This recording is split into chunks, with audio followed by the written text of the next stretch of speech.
Thom Steyer is on the line with us. Thom has done so much. He's a philanthropist, activist, environmentalist, founder of Next Gen America and Need to Impeach, needtoimpeach.com. You can tweet him at Thom Steyer, Thomsteyer. Thom, we were just talking a minute ago about the success that Need to Impeach had in getting people out to vote. You want to quickly recap that? Well, what I was saying, Tom, is just that we're over 6.2 million signatories, and we checked the voter file, and about only a third of them vote normally in midterms. So what we said was we're going to try and make sure that at least three-quarters of them, maybe 80% of them vote. So we did a huge effort within our active list to get people to turn out, and the biggest part of it was getting 80,000 volunteers from our list to send handwritten postcards to other people on our list in swing congressional districts to ask them please to vote. And I'll just tell you one quick story, Tom. I think on Monday I spoke to a 92-year-old lady named Mary Rose Brown from Iowa Falls, Iowa, 92 years old, sent out 1,000 handwritten postcards. Said to me, it's something I can do. I sent out 700 of them in the Des Moines area where there was a contested congressional seat, which the Democrats won. And so we have a 92-year-old lady who asked me, if we don't turn this around, what's going to happen to our children and grandchildren? And she wrote 1,000 handwritten postcards. So we really believe that list turned out an extra 2 million people, really. And we're so proud of that. And we're so proud of them and the work they did. And so you, Thom Steyer, might be, you and your organization and your 80,000 volunteers might be the secret sauce that pushed a lot of Democrats over the top in these congressional elections. Well, the other thing that's true, Tom, is we organized through Next Gen America the largest youth voter mobilization in American history this year.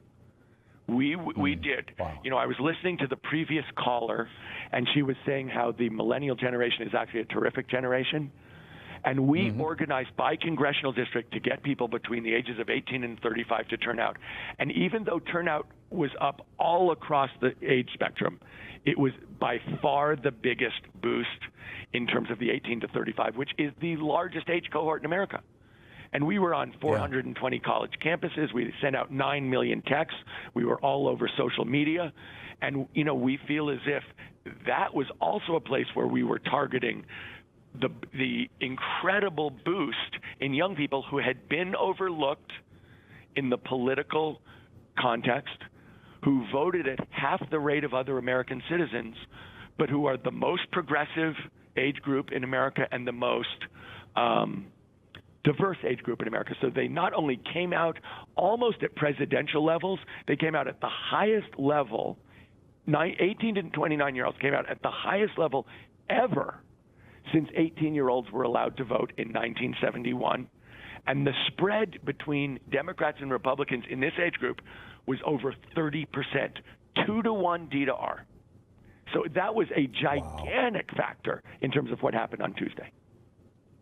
That's wonderful. That's absolutely wonderful. Let's talk about impeachment for a moment. I've had this conversation now on the air with a couple of Democratic officials, some fairly senior ones, and off the air in private with a few people in the Democratic Party and elected officials. And what I'm hearing from the Democrats is that if you look back at what happened with Nixon, when Archibald Cox laid down the evidence, it was so compelling, it was so overwhelming that Barry Goldwater went to the White House and sat down with Richard Nixon and said, "Sir, we will impeach you if you don't step down." And that was, you know, the Republicans were on board as well as the Democrats. It was not viewed as a partisan thing, and Nixon stepped down. And so, number one, people are saying, let's wait for the Mueller report, and if it's as damning as that was back in the day, now, I'm of the opinion, frankly, that if Nixon had had Fox News and right-wing hate radio, he would have stayed in office. But I'm serious. But if it's that compelling, then it'll organically happen, right? But if it's not that compelling, you know, you and I agree. We have this guy has committed so many crimes already that he is, you know, could legitimately, you know, there are legitimate articles of impeachment.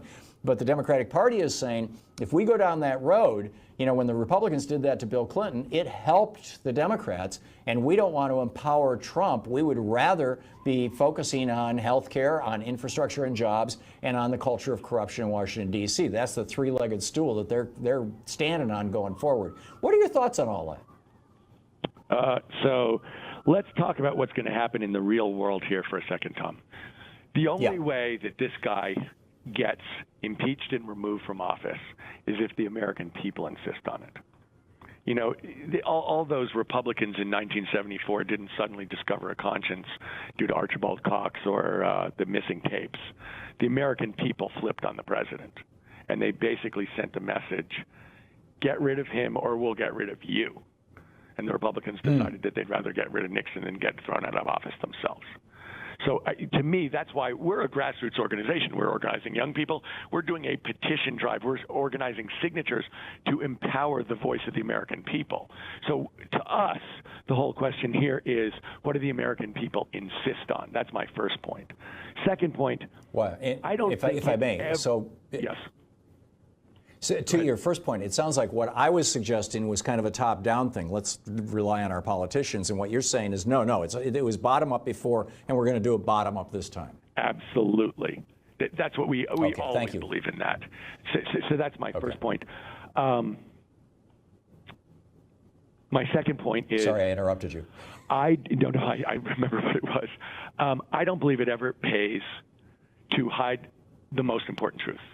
And I don't believe it ever pays to appease blackmailers or terrorists, because you think you're making a concession and then you're done, but no concession is ever the last concession with a blackmailer.